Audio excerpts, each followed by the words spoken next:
Okay, I need to cover the Scott Peterson trial updates because his sister is pissing me off. So the Scott Peterson trial is being brought back into the spotlight for a couple of reasons. The first is that both Netflix and Peacock have released separate documentaries on the case back to back. One that examines Scott's guilt, and the other one that explores his innocence, and they actually talk to Scott face to face and let him yap and try to convince all you dumb that he's actually innocent. And the second reason is that the Innocence Project has decided to take up his case for potential innocence. Now, listen, every single person who believes that Scott Peterson is innocent fell out of the dumbass tree and hit every dumbass branch on the way down. But there is one dumbass who stands out particularly amongst the rest of the dumbasses. And that person is Scott Peterson's own sister, Janey Peterson. And before we get into her, it's important to stress that the number one reason that all of these dumbasses are going to bat so hard for Scott Peterson is simply because they find him conventionally attractive. No, seriously, that's it. They just think he's hot. And what makes me really sad is that this is a tale as old as time. The scientific name for it is hybristophilia, or people who want to take high-level criminals, specifically murderers or serial murderers, to Bone Town. We've seen this with Ted Bundy, with the Night Stalker Richard Ramirez, Chris Watts, Wade Wilson, and for the last 30 years, Scott Peterson. Every single one of these men has been convicted of committing some of the most heinous monstrosities you can imagine toward women, and yet have received hundreds of love letters from them since their incarcerations. But we're going to talk about Scott Peterson's case, both because it's in the spotlight again,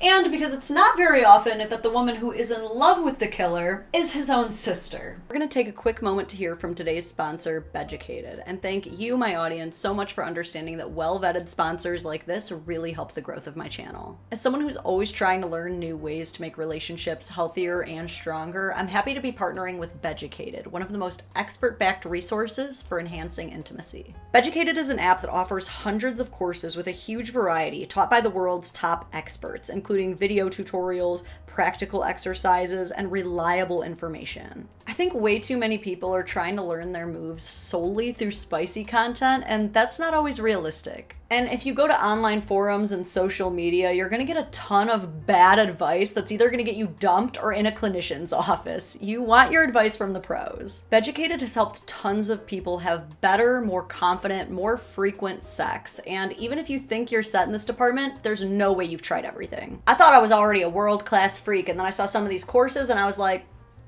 I could get so much worse. There's also support for some of the more difficult parts of intimacy, like dealing with rejection or making each other feel safer, which is just as important as proper positioning. So go ahead and use the link down below and in my description box using the code DADVOCATE to get 40% off the yearly pass, because the only thing better than getting almost half off is getting all the way off.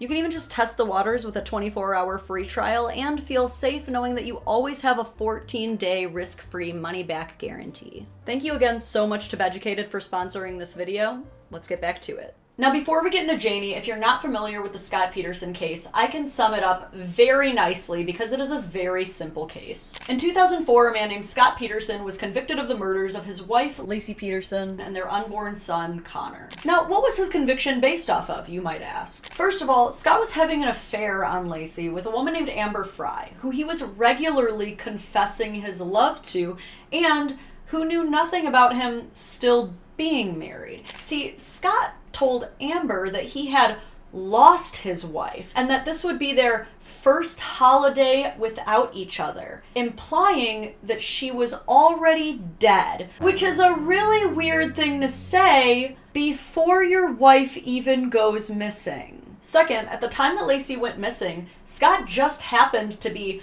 fishing in the San Francisco Bay where her body ended up being found. And to demonstrate how really non-coincidental this is, the San Francisco Bay is an entire 90 miles away from the Peterson home, and there are tons of other bodies of water that Scott could have taken his boat to between those two locations. It just had kind of looked like he was trying to go as far away as possible for some reason.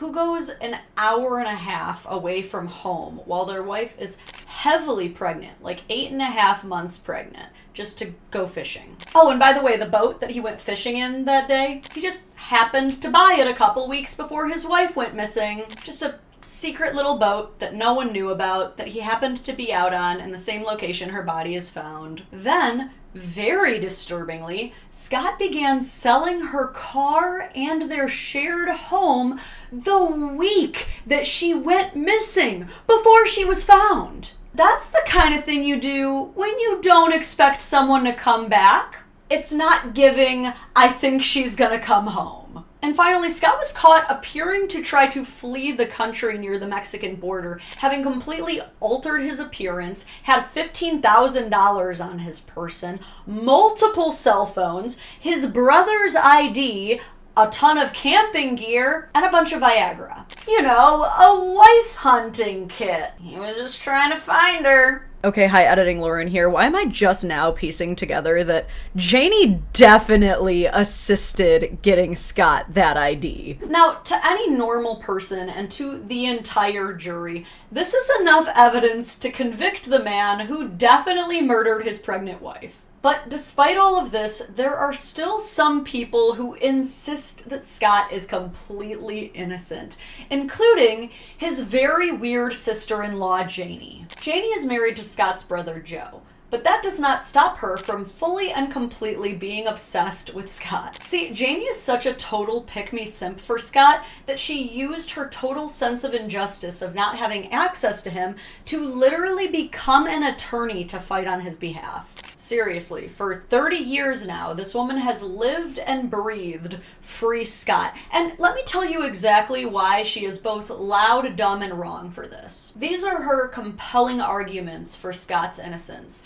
Let's make fun of them. First up, there was no DNA evidence. Yeah, no shit, Sherlock, when you soft murder your wife and then leave her to decompose in the ocean for 4 months straight. No, there's not going to be a lot of DNA evidence left. But fun fact, this is not even a strong argument to begin with because most convictions are secured with circumstantial evidence. Some wager up to 80% of them. It's actually very uncommon to find a real smoking gun outside of crime novels. But then too, Janey offers an alternate theory, that some neighborhood burglars did it. See, around the same time of Lacey's disappearance, their neighbors right across the street also experienced a home invasion and robbery. The two men responsible were brought to justice, but they deny any involvement with Lacey's disappearance.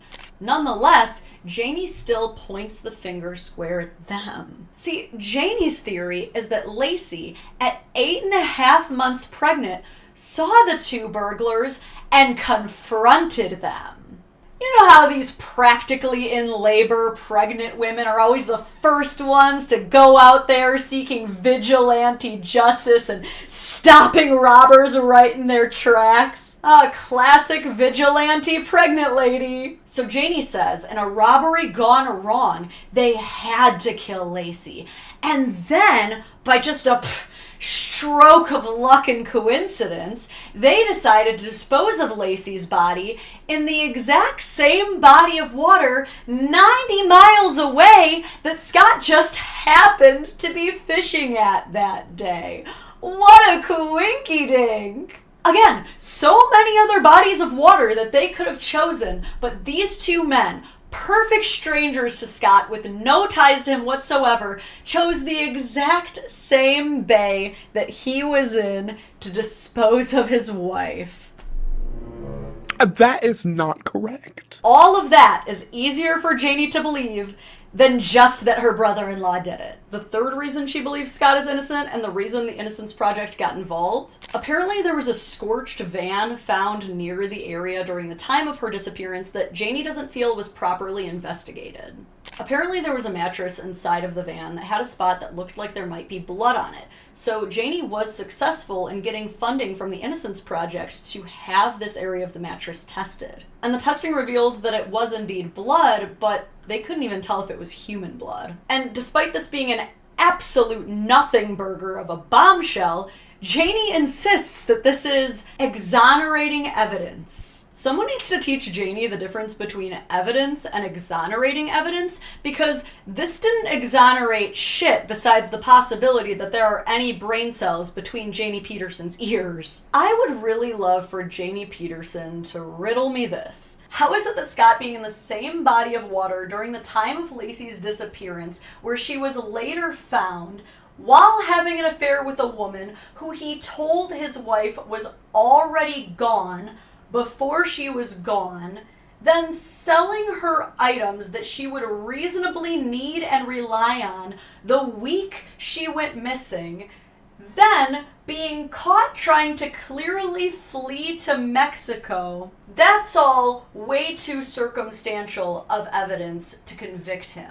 But one dirty-ass mattress that has even less DNA on it than Lacey's decomposing corpse somehow is enough to completely exonerate him of all guilt. For Janey says that the excessive media attention tainted Scott's reputation and made people hate him. Yes, he did something terrible, but now you're all mad at him, so that makes him the victim.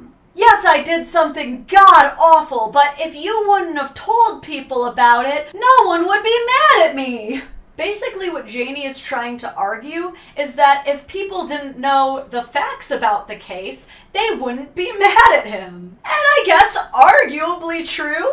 Now look, if the media was making up lies about Scott that tainted his reputation, she would have an argument there. But they reported that he was having an affair on his wife. Janey admits that's true. And Janey loves downplaying that affair, by the way. She has like Pearl Davis levels of infidelity forgiveness. Like, she has this attitude of like, come on, all men cheat. It doesn't mean they disrespect their wives. The media reported that Scott started selling all of Lacey's shit immediately. Janey admitted that was true. They reported that Lacey was found in the same spot Scott said he was fishing at. Janey admits that's true. But then she also says that none of that is enough for us to have a negative opinion about him. And this woman with these levels of delusion is a practicing lawyer. Yeah, she wants to represent you. Terrifying. And the fifth reason that Janey says that Scott is definitely innocent is that one of the jurors on the case failed to disclose that they had previously been the victim of domestic violence, we'll call it, which could possibly have made them a partial juror. And this is the only one of Janey's desperate pick-me-ass arguments that I am willing to give any credence to. Because that kind of thing can be enough to appeal for a retrial. But I can tell you this. Even if Janey and the Innocence Project dedicate hundreds of thousands of millions of dollars, and they get it, and they get the appeal, and they get the retrial, Scott will still be found guilty of the murder of Lacey Peterson and her unborn son Connor, because that is what he did. Listen, my whole channel is about going to bat for fathers. This man is not one. And look, I get it. Every single one of us at some point in our lives has jumped headfirst into the ice-cold bath of Delulu. A lot of times when something awful happens or you've experienced a terrible betrayal, your first instinct is to emotionally cushion yourself by believing literally anything except the truth. But this is getting embarrassing and out of hand. Like, guys, I know you like to root for the underdog just as much as me. We all are here to try and give some benefit of the doubt. But I have combed through this case like a mom with 6 kids and a lice infestation. And 6 ways to Sunday, this guy could not be more guilty if he tried. And you don't look much more guilty than selling your wife's shit the week she goes missing and trying to flee to Mexico with a fake ID and 15 grand. Lacey did not confront 2 burglars while almost 9 months pregnant. No one else in the world wanted Lacey Peterson dead except for the guy who was having an affair on her and telling that affair partner that she was already dead. My biggest takeaway from the situation is that society overvalues conventional attractiveness to the point that we are willing to throw out and stomp on our own intuition for it. You let a dude be conventionally attractive one time and you've got his sister doing the most incestuous mental gymnastics you've ever seen to try and defend his double homicide. Also, petition to put all of the women, especially women with children, who write these killers love letters on a list, directly on a list. All in favor? Hit the like button if you agree. Anyway, I think Scott Peterson's weird and creepy sister-in-law and anybody else who stands for him has drank way too much dumb bitch juice, but I'd like to know what you think. Do you think there was enough evidence to convict Scott? Do you think there's any merit to Janey's arguments for his innocence? And do you think having a prejudicial juror should allow for his retrial? Anyway, like this video, subscribe to my channel, and turn on the notification bell so you don't miss any of my lives. Anyway, this has been my little segment on why Janey Peterson is cringe and needs to stop bad. Thank you guys for letting me get this off my chest. I can't wait to hear what you have to say in the comments, and I will see you in the next one. Until soon.